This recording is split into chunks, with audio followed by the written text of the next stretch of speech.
How's it digging, my shovels? This is Spade here, and today I got one of these Pokemon Black and White 2 Wi-Fi battles, and we are closing in on 100 matches, and also X and Y are right around the corner, although I still have no way to really record any of that, but whatever. Today I got a standard OU match against the infamous Sergeant Bash, and this is in fact a blast from the past, as you can see by the Genesect on my team. So yeah, I had this match quite a while ago, and some of you guys may still remember this team, but without further ado, let's just jump right into this match. So he's gonna be leading off with his Hippowdon, and I just went with the Genesect because it's Genesect and it kind of forces switches, and this is in fact a choice banded Genesect, so in fact I'm just gonna go straight for the U-turn as he switches out into his Heatran, which at the time was pretty much like one of the best counter/checks there was to Genesect. So yeah, just gonna opt to go for the U-turn because choice banded and everything, and just gonna go into Wobbuffet. And I honestly was not really expecting Stealth Rocks because I saw the Hippowdon and the Forest Dress on the team preview, so I thought those things would have Stealth Rocks.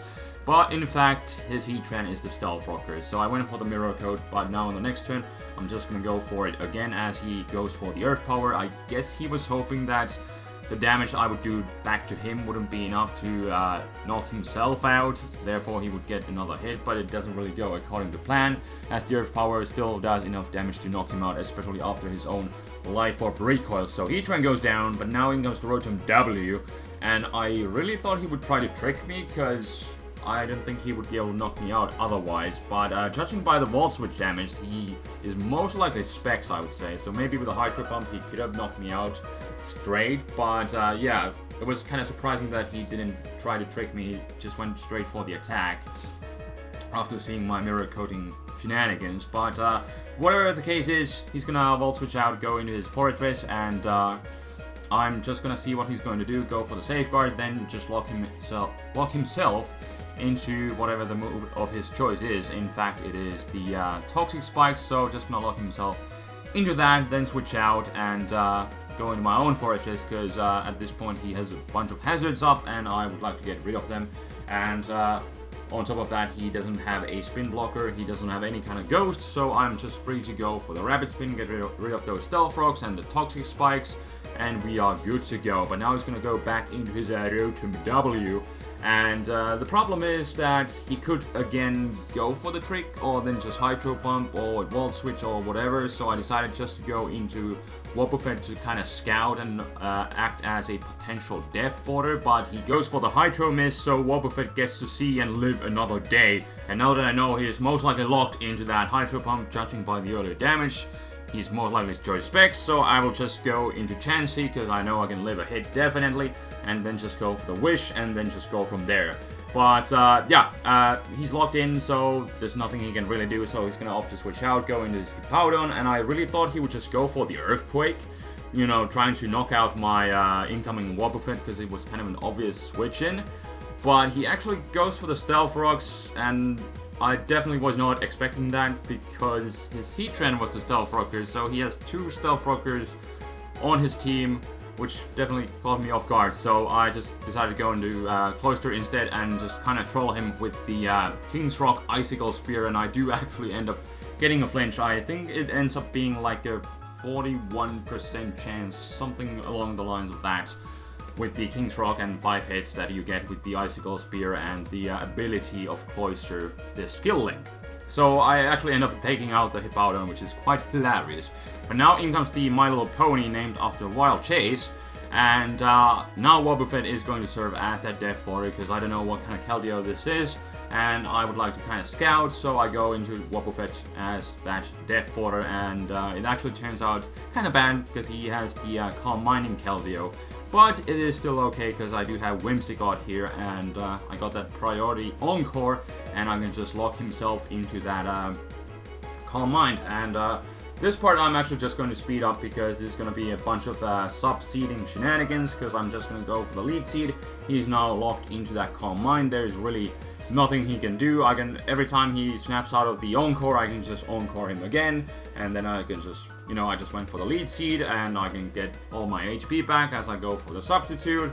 And yeah, this is just a bunch of stall, because he's really adamant about staying in, but there's really only one way that this is going to be ending, and that's me behind the sub, sapping away his health, especially because the Sandstorm that he brought up is going to be chipping away his own leftovers, and then my lead seed will be chipping away the rest. And that is how the cookie crumbles right here, until I actually decide to do something else, because this Whimsicott actually does pack U-turn. It would be so nice if Whimsicott would have Baton Pass, but it doesn't. So on this Whimsicott, I do have U-turn for the momentum. Not really the best thing to have on a sub-seeding Whimsicott, but it works out.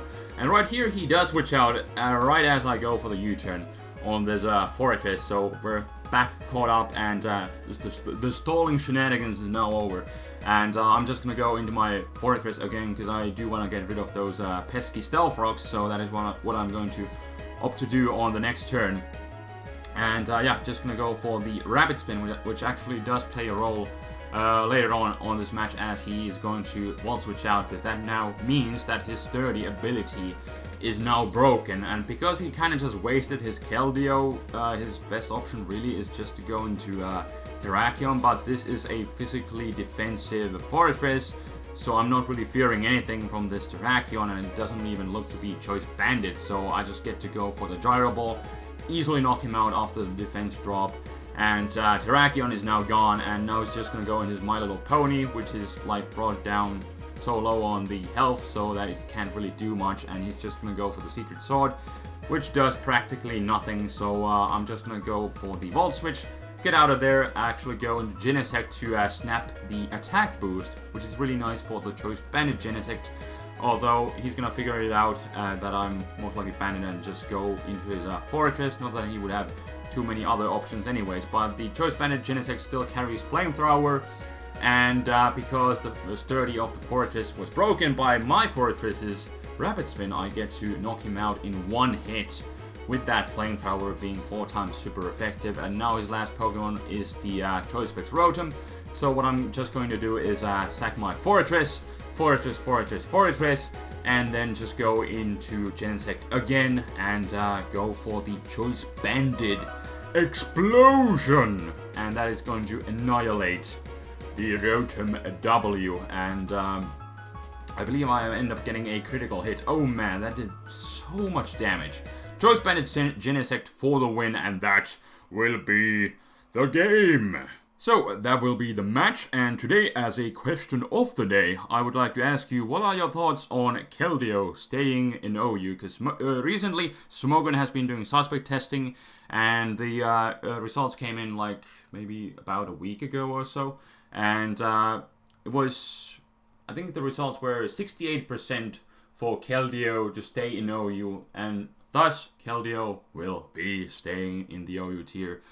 I think a lot of people would have outraged again, because last time, you know, Landorus got the Banhammer, and that definitely upset a lot of people. But this time, Smogon did not swing their Banhammer, although a lot of people, like with Smogon, see Smogon as a entity, one entity that just swings the Banhammer around, as the reality is that there's just a bunch of random people on the ladder, and those ones who actually get enough points on the ladder just get to vote on it. And this time the people on the ladder saw that the Keldeo wasn't too powerful, so they voted against it, going to Ubers, or they voted rather it to stay, and this time it stayed, and Keldeo is not Uber, and it's gonna be continuing to be in the OU tier, and maybe that is for the best. And Keldeo definitely, it does have like bunch of counters like Toxicroak and Celebi and Jellicent, and then in the lower tiers you got like Among Us, and I guess, you know, Multi-Scale Dragonite to an extent, although it kind of gets destroyed by the Icy Wind. But, you know, Keldeo has its strong points, but there are still enough, you know, counters and checks around, so I think it was for the best for it to stay in OU. It definitely has some reasons to leave the OU tier, because it is quite powerful, especially in the rain. You know, there are things like even Dragonite has problem taking a Choice Specs rain boosted Hydro Pump and things like Celebi, like even specially defensive Celebi in the rain, that Choice Specs Hydro Pump definitely hurts. But still, you know, there are plenty ways around it, so this time the people on the ladder voted for it to stay, and so it is still OU. And so today I would like to ask your thoughts on Keldeo, so leave them in the comment section below, and I will check you guys next time. I should probably do some showdown again with that team. Since Keldeo is still around, I could do some more matches with that one team. Maybe get some new teams. We shall see. We shall see what we are going to do. But now we will find out next time. So until then, this is TheFlamingSpade signing out. Peace.